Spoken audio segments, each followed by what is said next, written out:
citizens of the world.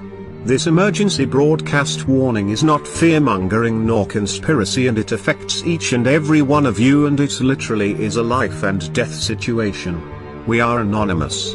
And the New World Order's main organization, the World Economic Forum, has instructed its bribed and blackmailed governments to dismantle age of consent laws in their campaign to normalize pedophilia, all while introducing something even more sinister, if at all even possible: the now introduced age of death laws. And under this new system, individuals will no longer have the right to live beyond a government-mandated age, let's say 65 years old. For example, being the government does not want to keep paying you Social Security or other government assistance after retirement, without first obtaining state approval. If you're deemed unworthy by a death panel, it's straight to the suicide pod for you. As I said, this is not conspiracy or fake news. This is not science fiction. This is the result of what happens when the people fear their government and the government doesn't fear its own people. And this is the reality being planned behind closed doors. According to these chilling plans, the elite aim to make it illegal to grow old. Living past the age of 65 or 70 will be reserved for those with powerful connections or a unique trait that cannot be easily replaced. The rest of us?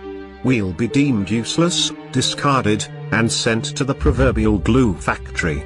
The World Economic Forum, WEF, has been instrumental in pushing the euthanasia agenda, first rolling it out in Canada, where the descent into barbarism should come as no surprise because the Canadian government has been completely penetrated by the WEF. Prime Minister Justin Trudeau and his deputy Chrystia Freeland are both WEF young global leaders who have completely sold their soul to Klaus Schwab and his vision for the future. In the UK, following the election of WEF member Keir Starmer, dystopian advertisements promoting euthanasia began appearing at train stations and tube stops in central London. These disturbing ads, featuring attractive and youthful people celebrating their impending death, appeared just before a key parliamentary vote on whether to legalise euthanasia in the UK. This scenario feels more like something you'd expect in Grand Theft Auto or a Family Guy episode, not a reality we could face in our lifetime. The comments on a YouTube video showcasing the disturbing ads hit the nail on the head and highlighted the globalist agenda driving the entire campaign. Unsurprisingly, the WEF infiltrated UK Parliament voted in favour of the terminally ill adults end of life bill, with 330 MPs supporting and 275 voting against. At this point we need to point out the grisly reality of what these elected representatives are voting for on behalf of their constituents. The first ever woman to be euthanized via a suicide pod in Switzerland had to be strangled to death by her executor due to a malfunction with the machine, according to reports. Regardless of the grisly reality, the UK government has wasted no time announcing plans to offer cash incentives to the relatives of elderly citizens who opt to be euthanized. According to a disturbing report in The Telegraph, terminally ill pensioners could end their lives earlier to spare loved ones six-figure tax bills under assisted dying legislation. In the dystopian future the UK is speeding towards, a 65-year-old will find themselves pressured, or even encouraged, to consider euthanasia as a solution, especially when financial incentives come into play. After all, if someone dies after the age of 75, their beneficiaries face a significant financial burden, with inheritance tax potentially taking up to 45% of what they receive. In such a scenario, the option of a lethal injection may seem more appealing, especially if it means sparing their loved ones from a hefty tax bill. Before anybody says that their government has not thought about this, MP Kim Ledbetter has already noted that someone feeling like they are a burden is a perfectly legitimate reason to apply to be euthanized. Bill Gates wasn't joking when he said in the near future governments would have death panels to decide who has the right to continue living, and there would be a community suicide pod on every street corner.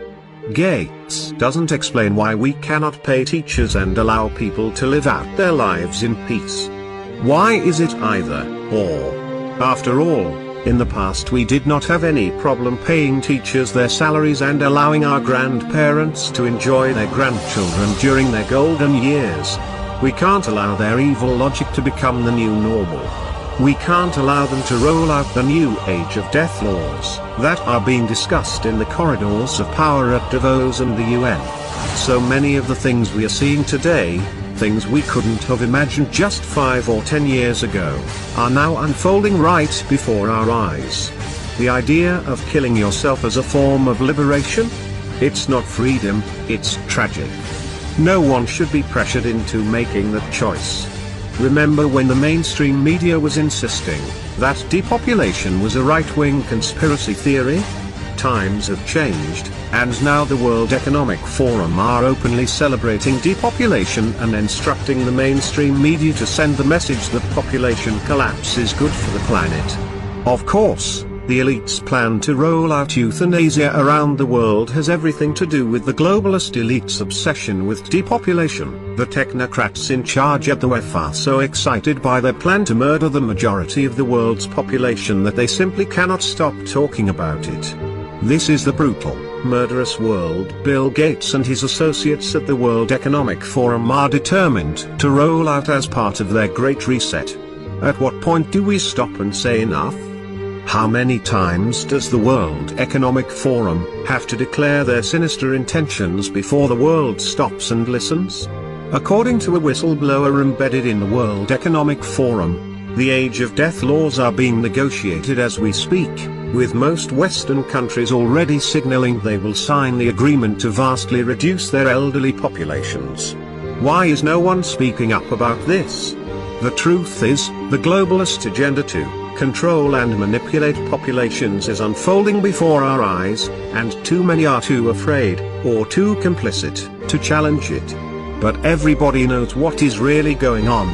We have been given ample warning by the elite through their occult practice of revelation of the method, a technique that subtly reveals their true intentions. This strategy involves exposing their methods in ways that are often hidden in plain sight, through media, art, or symbolic actions, assuring their dominance over humanity by making their plans known. The Luciferian belief behind this is that once the masses are informed, they either fail to act or are conditioned to passively accept their fate. The revelation is not just a warning, it's a demonstration of power, signaling that no resistance can truly alter their course. Take for example Yuval Noah Harari. Klaus Schwab's right-hand man was promoting his most recent book when he admitted that the big political question of the 21st century for those in power is, what do we need so many humans for? A textbook case of revelation of the method. By planting these ideas in the public's subconscious, the global elite aim to make future events seem less shocking or more acceptable when they unfold. Because, as the occult logic goes, they warned us and we did nothing about it. In other words, they gained our consent to continue abusing us. But we have news for the murderous elite. We understand your message loud and clear. And we do not consent. We do not forgive. We do not forget. Expect us.